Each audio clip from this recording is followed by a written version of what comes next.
ক্লান্ত হয়ে গেছো? ভীষণ। কতটা হাঁটাহাঁটি করলে? অনেক হাঁটাহাঁটি করলাম।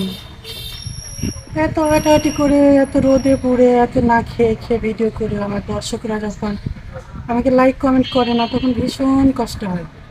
আফসোস। আফসোস, আফসোস। এই যে এখন বিকেল প্রায় 4টা বাজে। এই 4টা বেজে গেছে শুধুমাত্র শ্যুট করতে। এখনো খাওয়া হয়নি, ঠোঁট শুকিয়ে গেছে। কথা বলছি তো মুখটা আঠা আঠা করছে পানির অভাবে। এত কষ্ট করে ভিডিও বানাই, তবু আমার দর্শকরা আমাকে ভালোই বাসে না। কেউ পানি ঢেলে দিল না? না, পুকুরে তো অনেক পানি, কিন্তু এগুলো তো বিশুদ্ধ না। এগুলো খেলে তো ডায়রিয়া হয়ে যাবে। তো সমস্যা কি, একটু খেলেই হতো। না, এগুলো খেলে তো পেটের সমস্যা হবে। পুরোটা ঘুরতে কেমন লাগলো?